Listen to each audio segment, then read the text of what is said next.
So hello guys, welcome to our YouTube channel. आज के video में हम लोग देखेंगे कि why C is a platform dependent language. तो हम लोग जब फीचर्स ऑफ सी लैंग्वेज पढ़ रहे थे तो वहाँ पे एक पॉइंट आया था कि C is a machine independent language. तो इसका मतलब क्या था? इसका मतलब ये था कि we can code C language in any system irrespective of the operating system of that system. मतलब अगर आपके पास विंडोज़ ऑपरेटिंग सिस्टम है, अगर आपके सिस्टम में विंडोज़ ऑपरेटिंग सिस्टम है तो भी आप कोडिंग कर सकते हो सी का, और अगर आपके सिस्टम में लिनक्स है तो भी आप कर सकते हो। मतलब सी का जो कोडिंग है वो आपका ऑपरेटिंग सिस्टम पे डिपेंडेंट नहीं है, ठीक है। मतलब वो आपके मशीन पे डिपेंडेंट नहीं है। That is why it is known as machine independent. But later on हम लोग ये देखते हैं कि एक पॉइंट आता है दैट इज प्लेटफॉर्म डिपेंडेंट। अब इसका मतलब क्या होता है? Why C is a platform dependent language. तो आप एक एग्जाम्पल समझिएगा। बस मैं एक एग्जाम्पल के ओवरव्यू से मैं आपको बताना चाहूँगा। जस्ट इमेजिन कि आपके पास जो सिस्टम है उसमें विंडोज़ है, ठीक है, विंडोज़ ऑपरेटिंग सिस्टम है, और आपका एक फ्रेंड है जो लिनक्स यूज़ करता है, ओके, जो लिनक्स यूज़ करता है। अब आपको ये पता होना चाहिए कि जब हम लोग सी का कोडिंग करते हैं तो हम लोग फाइल को जो सेव करते हैं वो डॉट सी के एक्सटेंशन से करते हैं, ठीक है। कोई भी ले लो, कोई भी सॉफ्टवेयर ले लो। जैसे मैं टर्बो सी के रेफरेंस में बताता हूँ। वहाँ पर अगर कोई आप फाइल को सेव करोगे तो वहाँ पे डॉट सीपीपी रहेगा या फिर डॉट सी से रहेगा, ठीक है। अगर आप नहीं करोगे तो डॉट सीपीपी हो जाएगा, लेकिन अगर आप उसको डॉट सी से सेव करते हो मतलब वो सी लैंग्वेज का फाइल है, ठीक है। तो कोई भी फाइल को अगर हम लोग डॉट सी के एक्सटेंशन से अगर सेव करते हैं तो वो सी लैंग्वेज का फाइल बन जाता है। यहाँ तक क्लियर है? चलिए आगे बढ़ते हैं। अब हमें एक और बात हमने पढ़ी थी, वो पढ़ी थी, हाँ, डेफिनेशन में ही पढ़ी थी, ठीक है। देखिए, C is a compiler based. Compiler based का मतलब क्या? कंपाइलर का मतलब क्या?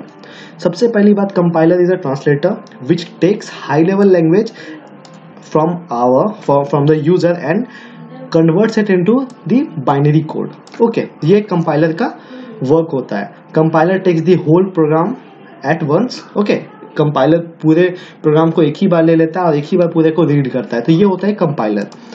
But compiler all compiles the while compiling the program, the compiler creates an object file or an intermediate file. Not we don't call it object file, we first call it a intermediate file. मतलब compilation के process में जब हम लोग का input लेता है, जो हम लोग का सोर्स कोड रहता है उसको एज अ इनपुट लेता है और एक इंटरमीडिएट फाइल का क्रिएशन करता है, देन फ्रॉम देयर उसको हम लोग एग्जीक्यूट करते हैं, तब हमारा प्रोग्राम रन करता है, ठीक है। सो ये होता है कंपाइलर में। लेकिन इंटरप्रेटर में ऐसा कोई इंटरमीडिएट फाइल नहीं बनता है, ठीक है। But since C is a compiler based language, that's why हम लोग का यहाँ पे भी एक इंटरमीडिएट फाइल बनेगा। ओके, सो इंटरमीडिएट फाइल जो बनता है वो होता है डॉट ओबीजे, ठीक है, ऑब्जेक्ट फाइल। इसको हम लोग बोलते हैं ऑब्जेक्ट फाइल। मतलब हमारे पास विंडोज ऑपरेटिंग सिस्टम है, इमेजिन कीजिएगा बस, ठीक है।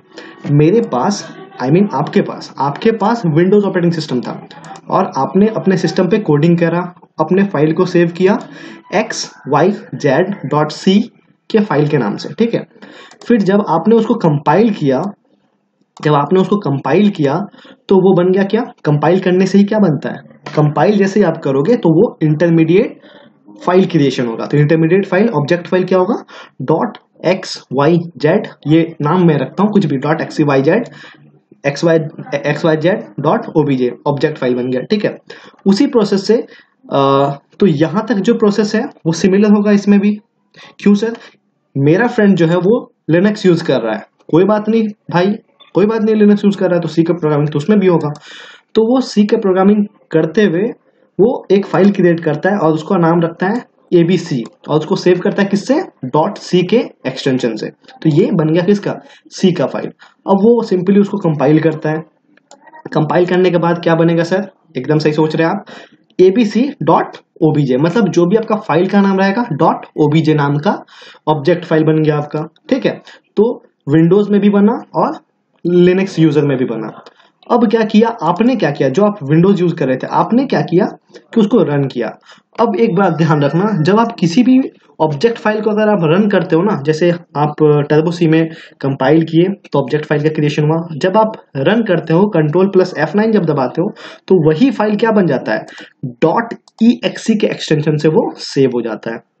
समझ आया, मतलब ऑब्जेक्ट फाइल से .exe फाइल में वो कन्वर्ट हो गया।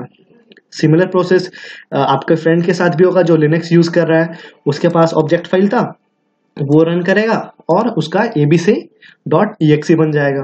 ठीक है, चलो भाई, आप लोग दोनों अपने अपने जगह तो बहुत सही हो, कोई बात नहीं, एकदम कोई बात नहीं, आप लोग दोनों अपने अपने जगह में बहुत सही हो। सॉरी, एक मिनट मैं बता रहा हूं, आप लोग दोनों अपने अपने जगह पे बहुत सही हो, ठीक है। लेकिन बात तब फंसता है ना जब आप लोग एक दोनों से इंटरेक्ट करने की कोशिश करते हो। मतलब जैसे मान लीजिए आपने ये फाइल बनाया और आपने बोला अपने फ्रेंड को कि भाई मैं तेरे को एक फाइल देता हूँ, वो तू अपने डेस्कटॉप पे या फिर अपने सिस्टम पे चलाना। तो आप उसको दोगे क्या, xyz.exe, ये फाइल आपने इसको दिया। लेकिन पता है क्या होगा, ये फाइल इसके सिस्टम पे चलेगा ही नहीं। क्यों? क्योंकि सर ये फाइल आपने बनाया था, कब बनाया था, जब आपने कोडिंग किया। और कोडिंग आपने किस ऑपरेटिंग सिस्टम में किया, विंडोज में किया। बट ये यूज क्या कर रहा है, लिनक्स। मतलब कंपाइल या फिर ऑब्जेक्ट फाइल, ये सब क्रिएशन में कोई दिक्कत नहीं है। लेकिन जैसे ही आप .exe फाइल बना लेते हो ना, उसके बाद ये कोई जिस सिस्टम में बना है, जिस ऑपरेटिंग सिस्टम में बना है, वो उसी में चलेगा, अदर ऑपरेटिंग सिस्टम में वो नहीं चलेगा। ठीक है, फॉर एग्जाम्पल, एक सेकेंड, फॉर एग्जाम्पल मान लीजिए आपका ये .exe फाइल चला, आपका क्रिएट हुआ, सॉरी, .exe फाइल आपने क्रिएट करा, और आपका एक फ्रेंड है जिसके पास विंडोज ही ऑपरेटिंग सिस्टम है, जिसके पास विंडोज ऑपरेटिंग सिस्टम ही है। तो आपने उसको अगर दिया, आपने अगर उसको दिया इस .exe फाइल को, तो वो आराम से काम करेगा, वो उसके सिस्टम पे आराम से काम करेगा। मैं दिखा रहा हूँ आपको, ठीक है, वो उसके सिस्टम में आराम से काम करेगा। समझ आया? लेकिन अगर आपने एक ऐसे फ्रेंड को दिया जो यूनिक्स यूज कर रहा है, तो उसके सिस्टम में काम नहीं करेगा। ठीक है, उसके सिस्टम में ये काम नहीं करेगा। समझ आया? और अगर आपका एक तीसरा फ्रेंड है जो लिनक्स यूज कर रहा है, उसको भी अगर आप दोगे तो उसके सिस्टम में भी ये काम नहीं करेगा। सिमिलर, अगर आपका फ्रेंड है, अगर आपका फ्रेंड आपको दे रहा है, जो आप विंडोज यूज कर रहे थे, अगर आपको दे रहा है तो उसमें ये काम नहीं करेगा। अपना फाइल जो ये abc.exe जो फाइल था, अगर वो आपको देता तो विंडोज में काम नहीं करेगा। लेकिन अगर वही फाइल वो एक और दूसरा फ्रेंड है जो लिनक्स यूज कर रहा है, उसको अगर देगा तो वो उसमें काम कर जाएगा, लिनक्स में काम कर जाएगा। और अगर वो एक तीसरे फ्रेंड को देता है जो यूनिक्स यूज कर रहा है, उसमें वो काम नहीं करेगा। समझ आया? समझ आया? समझ आया सर? कोई दिक्कत नहीं? कोई दिक्कत? कोई दिक्कत नहीं होनी चाहिए मेरे तरफ से, मुझे जो लगता है। ठीक है, मतलब हमने क्या सीखा, मैं फिर से रिपीट करता हूँ कि जब हम लोग फाइल को क्रिएट करते हैं तो उसको हम लोग .c के एक्सटेंशन से सेव करते हैं। फिर जब उसको हम कंपाइल करते हैं तो .obj बन जाता है वो, और फिर जब उसको हम रन करते हैं तो .exe बनता है। और ये हर ऑपरेटिंग सिस्टम में सेम प्रोसीजर फॉलो होता है। लेकिन बात तब फंसता है जब ये .exe फाइल फाइनली क्रिएट हो जाता है तो, और इस फाइल को अगर हम अदर ऑपरेटिंग सिस्टम में यूज करना चाहते हैं जो डिफरेंट है, जिसमें आपने क्रिएट किया, जिस ऑपरेटिंग सिस्टम में आपने क्रिएट किया उससे डिफरेंट है। ठीक है, अगर उस पर क्रिएट करना चाहते हो तो वहां, अगर उस पे उसको रन करना चाहते हो इस exe फाइल को, तो वहां पे बात फंस जाता है।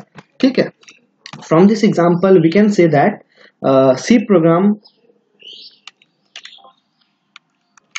C program can be created in any machine, but any machine with any type of operating system. But once the .exe file is generated, or once the .exe file is created, it is not executed in another or different operating system. This thing, this whole overall thing is known as platform dependency or platform dependent. Means this character is known as platform dependency, and since C is following this characteristic, that is why it is known as platform dependent language. और जावा जो language है, अगर आप जावा देखोगे तो वो platform independent है, समझा? तो उसमें प्लेटफॉर्म इंडिपेंडेंट का मतलब क्या, मैं वो भी लगे हाथों बता देता हूँ.